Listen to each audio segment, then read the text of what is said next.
मैं आपका जो कुंडली देख पा रहा हूँ, आप देखो आपके लगन पे है ना केतु बैठा हुआ है। तो जिनके भी लगन पे केतु बैठे हैं ना, ऐसे व्यक्ति को ना लाइफ में कभी सेटिस्फेक्शन नहीं मिलते हैं। वो अपने ही परफॉर्मेंस से, अपने ही काम से ही सेटिस्फाई नहीं होते हैं। ये एक तरह से अच्छा है कि उनको हर वो और कुछ करने का, और कुछ करने का ये एक देता है कि इसमें सेटिस्फाई नहीं, इसी चक्कर में ना वो कुछ बड़ा कर देता है जीवन में। लेकिन हाँ, यहाँ पे क्या है कि क्योंकि सेटिस्फेक्शन नहीं है, किसी भी लाइफ के किसी भी एस्पेक्ट से सेटिस्फाई नहीं है, क्योंकि आपके लगन पे केतु बैठा हुआ है। केतु क्या है? केतु एक स्पिरिचुअल प्लेनेट है।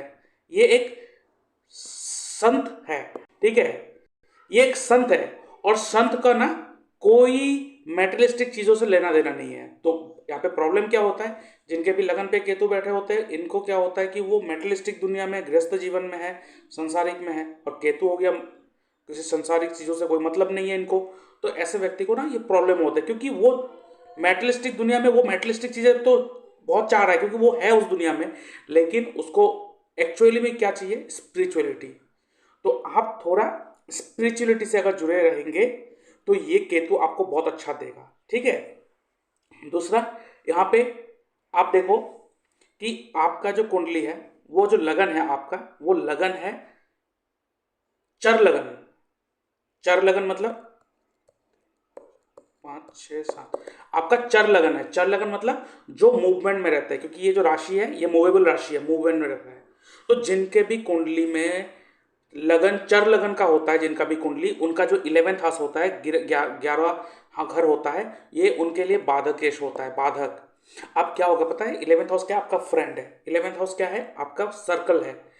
अब आप काम बहुत अच्छे करते रहेंगे, काम आपका बढ़िया चलते रहेंगे, लेकिन कोई ना कोई आपके सर्कल में आके बोलेगा इस चीज को ऐसे कर लो, इस चीज को वैसा कर लो।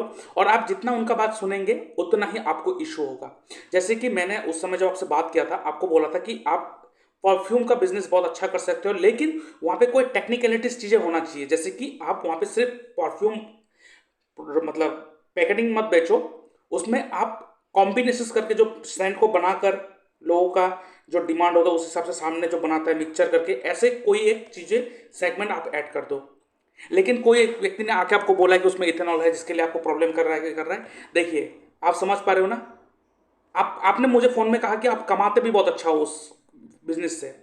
तो अगर अच्छा इनकम हो रहा है तो क्यों छोड़ना है उससे? लेकिन आपके जो सर्कल है उसमें से कोई आके बोले उसमें इथेनॉल है जो आपको प्रॉब्लम क्रिएट कर रहा है, किसी का बात नहीं सुनना है, क्योंकि ये आपका बाधकेश है ना। तो वो आपका फ्रेंड, आपका सोशल सर्कल, जिस सर्कल के अंदर आप रहोगे, वो व्यक्ति आके आपको बाधा पहुंचाएगी, वो बाधक है। तो आपको किसी का नहीं सुनना है, ठीक है। आप जिस सर्कल में रहेंगे, बिजनेस सर्कल हो, अपने पड़ोसी वाला हो, कोई भी हो, और 11th हाउस फ्रेंड भी है, तो वो बाधा कैसे? वो आएंगे कुछ ना कुछ करके, तिगड़म बुगड़म करके चला जाएगा, फिर आपको प्रॉब्लम होते जाएंगे। तो इसलिए आप इनसे दूर रहना है। और इसके साथ मैं अपने व्यूअर्स को कहना चाहता हूँ, अगर आप अपना बर्थ चार्ट एनालिसिस करवाना चाहते हो, अगर चाहते हो जो आपका प्रॉब्लम है वो मैं सॉल्व करूँ, तो आप मेरे इस व्हाट्सएप नंबर पे अपना date of birth, time of birth, place of birth, आपका नेम जेंडर लिख के भेज सकते हो, और आपका जो सवाल है वो लिख के भेज सकते हो। उसके ऊपर मैं एक डिटेल वीडियो बना के यूट्यूब में अपलोड कर दूंगा, और उसका लिंक आपके साथ शेयर कर दूंगा, जिसके लिए मैं चार्ज करता हूँ 300 रुपीज़ ओनली। आप मेरे इस यूपीआई नंबर पर पेमेंट करोगे, उसका स्क्रीनशॉट भेजोगे, और आपका जो एनालिसिस है वो हफ्ते भर में 7 दिन के अंदर आपको एनालिसिस मिल जाएगा। लेकिन आपको जो डाउट है, जो प्रॉब्लम है, आपको लगता है वो मुझसे बात करके सॉल्व हो सकता है, तो आप एक फ़ोन कॉल अपॉइंटमेंट बुक कर सकते हो, जिसके लिए मैं चार्ज करता हूँ 550 रुपीज़ ओनली। आप इस यूपीआई नंबर पेमेंट करोगे सेम वे, और उसका स्क्रीनशॉट भेजोगे, उसके बाद मैं आपको एक डेट एंड टाइम दे दूंगा। उस दौरान मैं आपसे बात करूंगा और आपका जो प्रॉब्लम है वो सॉल्व करूंगा, ठीक है। और अगर आपका जो टाइम है वो परफेक्ट नहीं है, आपको लगता है मेरा डेट तो ठीक है, टाइम आपका करेक्ट नहीं है, तो आप बर्थ टाइम रेक्टिफिकेशन करवा सकते हो, जिसके लिए मैं चार्ज करता हूँ 2100 रुपीज़ ओनली। आप मेरे यूपीआई में पेमेंट करोगे, उसका स्क्रीनशॉट भेजोगे, उसके बाद आपका जो जितना भी डिटेल्स है, आपके पास जितना भी जानकारी है आपके डेट ऑफ बर्थ के बारे में, तो आप वो सारे भेजोगे। उसके बाद मैं फ़ोन कॉल में आपके साथ डिस्कशन करूँगा, जितना ज़रूरी है वो सवाल पूछूंगा, उसके बाद मैं आपका जो बर्थ चार्ट है उसको रेक्टिफाई करके दूंगा। अगर आप एस्ट्रोलॉजी में इंटरेस्टेड हो और एस्ट्रोलॉजी आपको सीखना है, तो डिस्क्रिप्शन बॉक्स में मैंने मेरे जो गूगल ड्राइव का लिंक है वो दे के रखा है।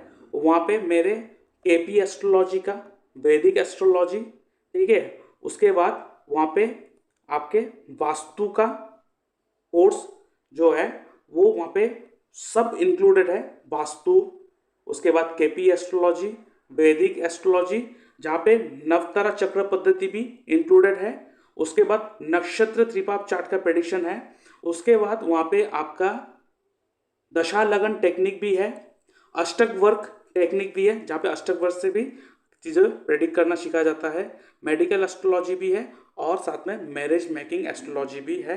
तो ये बहुत सारे कोर्स को मिला के एक कंपाइल कोर्स बना के रखा है और जो सारे वीडियो है वो आप उस लिंक पे क्लिक करोगे तो आपको वहाँ पे प्राप्त हो जाएगा, लेकिन वो रेस्ट्रिक्टेड है। जब इस कोर्स में ज्वाइन करोगे तो आपको उसका रेस्ट्रिक्शन को आपको अलाउ कर दिया जाएगा, उस वीडियो को आप देख सकोगे और आपको एक व्हाट्सएप ग्रुप में ऐड कर दिया जाएगा जहाँ पे लाइव क्लासेस भी होगा, तो आपको रिकॉर्डिंग के साथ साथ लाइव क्लास भी दिया जाएगा। और जो कोर्स का जो फीस है जो वहाँ पे मैंने रखा जिसका नाम है basic to advance astrology and vastu course, और ये सर्टिफिकेशन कोर्स है। आपको कोर्स खत्म होने के बाद सर्टिफिकेट मिलेगा प्रोफेशनल एस्ट्रोलॉजी का, और ये हमारे इंस्टीट्यूट की तरफ से मिलेगा जो dynamic astro and vastu science professional institute of occult practices. तो इस कोर्स का जो फीस है वो है 21,000 रुपीज़ ओनली। यहाँ पे आपको वैदिक केपी, नवतारा चक्र पद्धति, दशा लगन टेक्निक, मैरिज मेकिंग, अष्टक वर्क, नक्षत्र त्रिपाप चार्ट, वास्तु भी इंक्लूड है। तो इतने सारे सब्जेक्ट को कॉम्बाइन करके ये सब्जेक्ट बनाया गया है जो बहुत ही प्यारा साइंस है, आपके लिए बहुत ही इफेक्टिव सब्जेक्ट है। तो आप मेरे इस यूपीआई नंबर पर पेमेंट करोगे फीस और उसका स्क्रीनशॉट भेजोगे और उसके साथ साथ इस व्हाट्सएप नंबर पर आप मैसेज करोगे या मुझे कॉल करोगे फर्दर इन्फॉर्मेशन के लिए, और उसके बाद आप जब पेमेंट करोगे, पेमेंट करने के बाद वो ड्राइव का जो एक्सेस है वो अलाउ कर दिया जाएगा आपको, और उसके बाद आप उस सारे के सारे जो वीडियो है वो सारा वीडियो देख सकोगे, उसको सीख सकोगे। उसके बाद लाइव क्लासेस होगा जहाँ पे इंपॉर्टेंट टॉपिक, इंपॉर्टेंट पॉइंट और नए नए रिसर्च के ऊपर जो बात किया जाएगा, जो फिलहाल रिसर्च चल रहा है वो सारे के ऊपर रिसर्च करा जाएगा, और मैंने जो 5-6 साल तक रिसर्च किया है वो भी आप लोगों को प्रोवाइड कर दिया जाएगा। और यहाँ पे देखिए जुपिटर जो है ना वो आपके कुंडली में तीसरे घर का भी मालिक है जो त्रिषाडाया लॉर्ड है, और आपको जुपिटर का ही स्टोन पहना के बैठा हुआ है, और जो जुपिटर जो है वो त्रिषाडाया लॉर्ड है, साथ में वो 6th हाउस का भी मालिक है। जुपिटर आपके लिए बहुत खराब है। प्लस आप देखो अगर मैं केपी में देखूँ तो केपी में आप देखो 6th हाउस का जो सब लॉर्ड है वो जुपिटर है। 6th हाउस का सब लॉर्ड जुपिटर, जुपिटर क्या है, रोग बीमारी का कारक है, और आपको ये हेल्थ इशू दे देगा। और आपने कहा कि जुपिटर का स्टोन पहन के बैठे हो, देखो ऐसे ही कोई आके आपको जुपिटर का स्टोन पहना के चला गया, आप देखो मतलब देखो आपके पास जो लोग आएंगे ना वो आएंगे, अरे तुमको ऐसे ही चीज़ को ऐसे कर दो तो अच्छा होगा, इस चीज़ को मत करो तुम्हें प्रॉब्लम होगा, वो अपना ज्ञान दे के चला जाएगा और आप उसका सुन लोगे। क्यों क्यों सुनोगे? क्योंकि वो बाधकेश है ना आपका सर्कल, तो आके वो आपको उल्टा सीधा दिमाग या बुद्धि दे के चला गया, तो उनका नहीं सुनना है। प्रॉपर एक एस्ट्रोलॉजर से कंसल्ट करके आप बातचीत करना। जैसे कि आप मेरे पास आ गए हो, आपको मैंने वो आपको सब कुछ एक एक करके दिखा रहा हूँ, देखिए आपको, ठीक है। तो यहाँ पे हो आपको किसी का नहीं सुनना है, ठीक है। और अगर मैं देखूँ फिलहाल जो आपका दशा चल रहा है, आपका जो दशा चल रहा है वो चल रहा है मंगल का दशा, ठीक है। और मंगल में अब अंतर्दशा स्टार्ट हुआ है बृहस्पति का, जुपिटर का। जुपिटर जो है वो आपके लिए सही नहीं है। जुपिटर त्रिषाडाया लॉर्ड है, उसका दशा स्टार्ट हुआ है, तो उसका आप स्टोन उतार दीजिए। प्लस जुपिटर जो है वो बैठा है उसके नक्षत्र में ही बैठा हुआ है, क्योंकि हमें पता है हर प्लेनेट का रिजल्ट उसका नक्षत्र लॉर्ड देता है। और मंगल का महादशा है, तो मंगल का नक्षत्र लॉर्ड कौन है? वीनस। तो जुपिटर का रिजल्ट जुपिटर खुद दे रहा है और मंगल का कौन दे रहा है? वीनस। तो दोनों का हम अभी स्क्रिप्ट बनाएंगे, ठीक है। जुपिटर वीनस, मंगल का जो नक्षत्र लॉर्ड है वो है वीनस। अब मंगल जो है वो किसी का नक्षत्र लॉर्ड बना है कि नहीं? जी, वो टेनेंटेड है, अनटेनेंटेड नहीं है। तो यहाँ पे मंगल जो है वो मंगल आपकी कुंडली में बैठा है, देखिए 2nd हाउस में। और मंगल का 2 राशि होता है, एक रहा ये और दूसरा 8वां राशि 2nd हाउस में, और राशि यहाँ पे रिपीट नहीं हो रहा है। तो यहाँ पे 2 और 7 मतलब 2 बार रिपीट होता है, 2 को घटा दीजिए तो 2 और 7 दे रहा है। चलिए, लेकिन रिजल्ट जो देगा उसका नक्षत्र लॉर्ड देगा, तो वीनस देगा इसका रिजल्ट। तो वीनस का राशि कहाँ है? वीनस कहाँ बैठा है? 7th हाउस में बैठा है। चलिए, और वीनस का जो नक्षत्र लॉर्ड है, सॉरी वीनस नक्षत्र लॉर्ड है, तो इसका रिजल्ट देगा। तो वीनस 7वें घर पे बैठा हुआ है, प्लस वीनस का 2 राशि होता है, एक ये रहा एक ये रहा।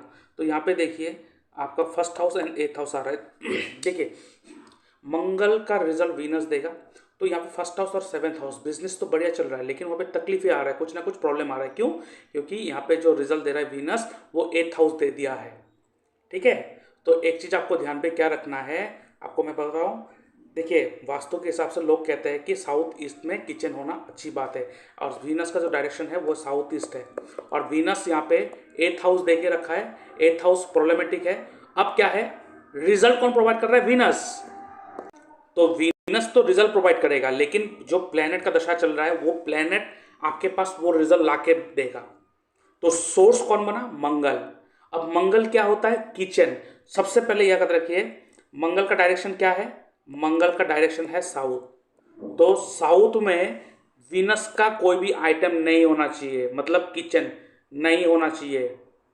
ठीक है, साउथ में वीनस का कोई भी आइटम नहीं होना चाहिए। वीनस का आइटम क्या होता है? ड्रेसिंग टेबल, परफ्यूम, ड्रेस, कपड़े, परफ्यूम, मेकअप का आइटम, ये सारा चीज़ साउथ में नहीं होना चाहिए। प्लस क्योंकि वीनस जो है वो नेगेटिव रिजल्ट प्रोवाइड कर रहा है, और साउथ मंगल जो है वो किचन को भी दिखाता है। हमारे हमारे वास्तु के हिसाब से मंगल जो है किचन को रूल करता है।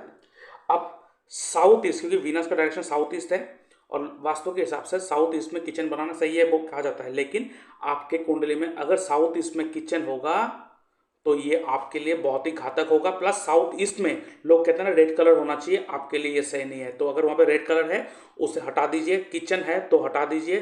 किचन है तो हटा नहीं सकते, तो कम से कम वो जो जहाँ पे आप चूल्हा है, बर्नर है, उसको शिफ्ट कर दीजिए। तो आपको क्या करना है, सबसे पहले साउथ ईस्ट में कोई मंगल का चीज़ें नहीं होना चाहिए, और साउथ में कोई वीनस का चीज़ें नहीं होना चाहिए, क्योंकि ये आपको प्रॉब्लम दे रहा है, आप देख सकते हो। प्लस आपको मैं एक रेमेडी कह रहा हूँ, क्या करना है आपको, आपको शुक्रवार के दिन ऑन फ्राइडे, ठीक है, ऑन फ्राइडे आपको क्या करना है, आपको ना 2-3 ना मेकअप का सामान खरीद के लेके आना है। ठीक है, खरीद के लेके आना है, और उसको क्या करना है, एक सफ़ेद कपड़े में सारा का सारा समेट कर उस सफ़ेद कपड़े को ना आप पोटली बना के बांध लो। ठीक है, जैसे हम लोग कहते हैं श्रृंगार का चीज़ है, वो सफ़ेद कपड़े में पोटली बना के बांधो, और बांधने के बाद ना आप उस पोटली के ऊपर, जो सफ़ेद कपड़े से आपने पोटली बनाया उसके ऊपर इत्र, जो इत्र आता है ना, इत्र छिड़का दो बढ़िया से। छिड़काने के बाद किसी भी गरीब लड़की को आप गिफ्ट कर दो वो चीज़, शुक्रवार के दिन करके देखो, बहुत ही अच्छा रिजल्ट प्रोवाइड होगा। अब यहाँ पे आपका दशा चल रहा है मंगल का, अंत दशा चल रहा है बृहस्पति का। बृहस्पति अपने ही रिजल्ट देगा। ठीक है, बृहस्पति अपना ही रिजल्ट देगा। तो बृहस्पति, क्योंकि बृहस्पति का नक्षत्र और बृहस्पति ही है, और बृहस्पति का जो बैठा है वो 4th हाउस में बैठा हुआ है, और बृहस्पति जो है उसका राशि 6th हाउस में है और 3rd हाउस में है, 6th और 3rd हाउस में है। तो यहाँ पे जो कॉम्बिनेशन बन रहा है 3, 4, 6। अब 3rd हाउस जो है ना वो 4th हाउस को नेगेट करता है। क्यों? क्योंकि 4th हाउस से अगर काउंट करोगे 1, 2, 3, 4 करके, तो ये 12th हाउस बनेगा। तो हर घर का लॉस उसका 12th हाउस करवाता है। तो अब ना आपको थोड़ा प्रॉब्लम क्या होगा पता है, आपको घर में रहने का मन नहीं करेगा, मन बहुत ही अप डाउन होगा। तो क्योंकि जुपिटर आपका त्रिशाड़ा लॉर्ड भी है, ठीक है, और ये आपके लिए सही नहीं है। प्लस देखिए, प्लस आपके कुंडली में नव तारा चक्र पद्धति के हिसाब से बृहस्पति जो है, जुपिटर जो है, वो आपका वध है। वध मतलब ये आप, जुपिटर का नक्षत्र आपके लिए सही नहीं है, और हमें पता है हर प्लेनेट का रिजल्ट उसका नक्षत्र लौट देता है। तो जुपिटर का अंतर्दशा है, जुपिटर अपने ही नक्षत्र बैठा हुआ है, तो जुपिटर आपके लिए वध है। तो इस समय जुपिटर आपको वध कर रहा है। वध मतलब वो वध कर देना, किसी को मार डालना। तो जुपिटर आपको यहाँ पे तकलीफें दे रहा है, और ये कब तक है? 13 नवंबर 2025। इसलिए आपको मैं कहूँगा लाइफ टाइम के लिए आपको लाइफ टाइम के लिए आपको येलो कलर धारण नहीं करना है। दूसरा, ये अंतदशा है, इस अंतदशा में आप पीले कलर धारण मत करना। और आपको क्या करना है, पीले रंग का जो भी चीज़ें है आते हैं, जैसे बेसन हो गया, जैसे दाल हो गया, ठीक है, जैसे बेसन हो गया, दाल हो गया, मतलब पीले कलर का दाल, मूंग दाल हो गया, चना दाल हो गया, और पीले कलर का कपड़ा हो गया, वस्त्र हो गया, ये जो चीज़ें हैं आप इसको दान करवा दो। और बृहस्पति का कोई भी काम मत करना, आपके लिए बहुत ही ज़्यादा बैकफायर करके चला जाएगा। ठीक है, ये आपको ध्यान पे रखना है। और दूसरा, यहाँ पे अगर मैं आगे बढ़ूँ तो आप देखो, यहाँ पे आपका चंद्रमा बैठा है यहाँ पे, और यहाँ से अगर मैं काउंट करूँ 1, 2, 3, 4, 5, 6, 7, 8, 9, 10, देखिए लोग क्या करते हैं ना, 10th हाउस से प्रोफेशन देखते हैं। 10th हाउस प्रोफेशन नहीं है, मैं बार बार कहता हूँ। 10th हाउस हमारा कर्म है, हम कुछ भी कर्म करें। अब कर्म के लिए आपको पैसा नहीं मिलता है। प्रोफेशन एंड कर्म दो अलग चीजें है। प्रोफेशन हम करते हैं पैसे कमाने के लिए, ठीक है। तो आपके कुंडली में पैसे कमाने का जो प्रोफेशन आपको पैसा देगा वो कहां से देखते हैं, वो देखते हैं 10th हाउस फ्रॉम चंद्रमा। चंद्रमा यहां बैठा है लगन चार्ट में, और 10th हाउस कहां है, 12th हाउस। इंपोर्ट एक्सपोर्ट करो परफ्यूम का, परफ्यूम का इंपोर्ट एक्सपोर्ट करो, जबरदस्त आपको फायदा पहुंचेगा। दूसरा, अगर मैं यहां पे आके देखूं, जो 10th हाउस का सब लॉर्ड है वो कौन है, राहु है। अपने कर्मों में राहु को इन्वॉल्व कर लो। मतलब राहु को कैसे इन्वॉल्व करोगे, राहु को इन्वॉल्व करने के लिए जो भी आप काम करते हो उसको ऑनलाइन मार्केटिंग करना स्टार्ट कर दो। ऑनलाइन का सहारा ले लो। देखो मेरा भी, मैं राहु थोड़ा दे रहा था और मैं एस्ट्रोलॉजी का कॉम्बिनेशन था, मैं एस्ट्रोलॉजी करा ऑनलाइन। अब ऑनलाइन में एस्ट्रोलॉजी करने से क्या होगा, मेरा जो है ना जो बाउंड्री है वो बहुत ज़्यादा बढ़ गया है। और आप देखो, आप सरहद के उस पार से आए हो मेरे पास, तो ये राहु का चमत्कार है, यही करना है आपको, ठीक है। ये ध्यान में रखना है। बृहस्पति का अगर कोई स्टोन पहने हो तो उसको उतार दो, क्योंकि 6th हाउस का सबलॉर्ड जुपिटर है, तो जुपिटर रिलेटेड प्रॉब्लम हो जाएगा आपको, और जुपिटर आइटम का कोई काम नहीं करना है। और देखिए यहाँ पे आपका 2nd हाउस का सबलॉर्ड कौन है, सन है। सन का नक्षत्र लॉर्ड वीनस है। वीनस आपके कुंडली में 7th हाउस में, बिजनेस बहुत बढ़िया होगा। वीनस के पास पैसा है, वीनस के पास, आप वीनस का काम करो। मैंने बोला परफ्यूम, और वो भी कोई भी टेक्निकल चीज़ें। टेक्निकल मतलब अब उस परफ्यूम को जैसे मिक्सअप करके चीज़ों बना के लोगों को दिया जाता है ना, ऐसे चीज़ों को बना के दो, ठीक है। उसके साथ साथ मैं और एक चीज़ आपको कहूँगा, आपके घर के, ठीक है, आपके घर के नॉर्थ वेस्ट डायरेक्शन में भी वीनस का कोई भी आइटम नहीं होना चाहिए। वीनस का कोई भी आइटम अगर नॉर्थ वेस्ट में होगा तो ये आपके लिए बहुत प्रॉब्लम होगा, बहुत ही तकलीफदायक होगा, उसको वहां से हटा दीजिए। और उसके साथ साथ मैं आपको कहूंगा, क्योंकि बृहस्पति आपके कुंडली में त्रिषाढ़ाया लॉर्ड भी है, और वो अपने कॉम्बिनेशंस में 6, 3 और 4th हाउस दे रहा है, तो ये बृहस्पति का अंतर्दशा में आपको क्या होगा पता है, मेहनत जरूरत से ज़्यादा करवा देगा, जरूरत से ज़्यादा आपको मतलब मेहनत करवा देगा, जो सही नहीं है। तो आपको मैं एक चीज़ कहूँगा, एक्चुअली लोग कहते हैं कि नॉर्थ ईस्ट में हमें प्रेयर करना चाहिए। नॉर्थ ईस्ट वास्तु के हिसाब से नॉर्थ ईस्ट डायरेक्शन जो है वो बहुत ही अच्छा होता है फॉर प्रेयर के लिए, लेकिन नॉर्थ ईस्ट डायरेक्शन में प्रेयर नहीं करना है। नॉर्थ ईस्ट डायरेक्शन में कोई पीले रंग का चीज़ भी नहीं आना चाहिए। अगर आपका कोई मतलब जिसको देखकर आप प्रेयर करते हो उसका फोटो भी नॉर्थ ईस्ट में नहीं आना चाहिए, ठीक है। जिसको देखकर, जिसको आपने प्रेयर करने का, प्रार्थना करने का आधार बनाया हो, जिस, चाहे वो फोटो हो, चाहे वो मूर्ति हो, चाहे कुछ भी हो, वो आधार, जिस आधार से आप प्रेयर करते हो वो नॉर्थ ईस्ट में नहीं होना चाहिए। और एक चीज़ बताऊं आपको, ज़्यादा ना दिन भर, देखिए नॉर्मली जो टाइम टाइम में हम लोग भगवान का नाम लेते हैं वो सही है, ऊपर वाले का नाम लेते सही है, लेकिन ज़्यादा धर्म कर्म के काम में मत जाना, नहीं तो ये आपके लिए सही नहीं होगा। और देखिए, क्योंकि शनि आपके फर्स्ट हाउस में है तो आपको थोड़ा रेस्पॉन्सिबिलिटी मिलेगा, क्योंकि आपके फर्स्ट हाउस का सब लॉर्ड कौन है, शनि है। सबसे पहले तो आपको जो ड्रेस कोड है ज़्यादा मतलब वो मतलब सूट पहनकर रहना पसंद नहीं है, सिंपल रहना आपको पसंद है ज़्यादा। और शनि क्योंकि लगन पे है तो आपके ऊपर ना रिस्पॉन्सिबिलिटी बहुत आएगा, और ये रेस्पॉन्सिबिलिटी आपको लेना पड़ेगा। You have to follow this responsibility, आपको लेना ही पड़ेगा, और ले लो, और इसको खुशी खुशी लो।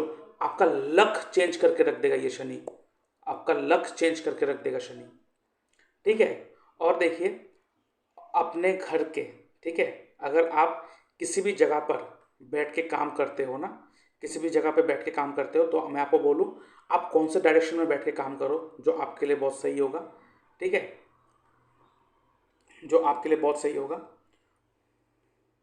सबसे पहले तो ये ध्यान में रखिए कि आपको नॉर्थ ईस्ट को अवॉइड करना है, क्योंकि नॉर्थ ईस्ट तो पहले तो जुपिटर ही आपका त्रिषाढ़ा लॉर्ड है, प्लस 8th हाउस का भी रूल कर रहा है नॉर्थ ईस्ट, ठीक है, 8th हाउस को भी रूल कर रहा है, तो इसलिए नॉर्थ ईस्ट आप अवॉइड करो। 11th हाउस हमारे डिज़ायर, इच्छा पूर्ति है, वो डायरेक्शन जो है वो आपका आ रहा है साउथ ईस्ट आ रहा है, ठीक है, साउथ ईस्ट के आसपास आ रहा है। मतलब वो जो डायरेक्शन आ रहा है south east and south south east जो डायरेक्शन है इस बीच का एरिया आ रहा है, ठीक है। मतलब 140 डिग्री से लेकर 150 डिग्री का अंदर जो एरिया है ना वो डायरेक्शन आपके लिए बहुत सही है। अगर कोई हिसाब करने का कोई भी करने का काम करते हो ना उस डायरेक्शन में बैठ के कीजिए। 140 और 150 डिग्री के बीच में रहकर काम कीजिए, आपको ना लाभ बहुत होगा, उससे फायदा बहुत होगा, ठीक है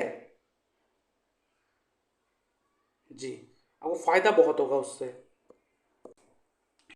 अब अगर मैं लगन चार्ट में देखूँ ना तो यहाँ पे सूर्य उच्च होके बैठा हुआ है और राहु भी है। तो यहाँ पे आपके मैरिड लाइफ में ना, ऐसा तो मैरिड लाइफ आपका ठीक अच्छा ही जाएगा, कोई इशू इतना बड़ा इशू नहीं, लेकिन यहाँ पे क्या होगा पता है, यहाँ पे आपको ऐसा वाइफ मिलेगा ना जो बहुत ही ईगोइस्टिक होगा, बहुत ही ईगोइस्टिक होगा। तो आपको मैं एक चीज़ बताता हूँ, आपको क्या करना है, आप ना एक काम करो, आप शनिवार के दिन, ठीक है, शनिवार के दिन आप एक सूखा नारियल ले आइए, ड्राई कोकोनट। कौन सा ड्राई कोकोनट, मैं आपको दिखा देता हूँ एक बार।